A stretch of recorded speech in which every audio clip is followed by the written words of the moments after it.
house was clearly unlocked, but the monsters disguised as humans still didn't dare step inside. The woman could only hold the talisman stone by the door and pray until sunrise, because every night monsters gather in this town. They feed on humans and leave only at daybreak for safety. I ring the bell before sunset every day. Once the bell rings, everyone rushes home and touches the talisman stone by the door. Even 7-year-old kids know the rule, only when the streets are empty. Do I return to the sheriff's station? And the board on the wall says, the town has been safe for 96 days. But I didn't know that number would break tonight because one man got blackout drunk. The bar owner had to lock up and let him sleep there overnight, but his wife and daughter were still waiting at home. When his wife waited too long, she locked the door and went inside. Late that night, his daughter was getting ready for bed. Then she heard her dead grandmother outside the window. The girl opened the curtain and saw her grandmother standing outside, and she said it was cold and wanted to come in for a while. The girl was easily fooled.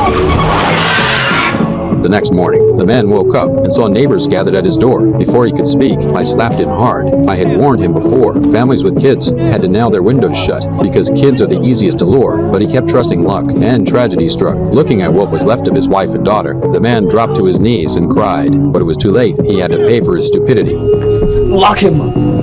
You mean? I hated him, not only because he got his family killed, but because he hurt everyone. Once someone dies in this town, new people wander in, and our safety breaks. On the day of the funeral, an RV drove into town. I signaled everyone not to talk, and then went up alone. I learned they were only lost. I pointed ahead, and they soon drove away. But strangely, no matter how they drove, they still couldn't leave. I already knew the answer, but I didn't tell them the truth. I needed them to adapt fast. Only after their minds broke down could they survive the night. But while circling around, they still had an accident. The RV flipped into the woods. A family of 4 was trapped inside. The man was pinned in the driver's seat. His wife was unconscious. The daughter only twisted her ankle, but a branch was stuck deep in the boy's thigh. Meanwhile, I was still setting up the roadblock, but they still hadn't come back. Night was almost here, so I took people to find them. When we found them, we started the rescue right away. Soon, 3 of them were pulled out. Only the boy stayed trapped inside. His wound kept bleeding, and we couldn't pull him out directly. I had to treat him inside the RV, but there were only 40 minutes until dark, and the treatment needed at least an hour. There was no choice. We had to stay overnight. I told my men to take the others away. As the sky turned dark, I stared at the talisman stone and put all my hope in it. Then I hung it on the RV. He looked confused. I didn't explain. Only after sealing every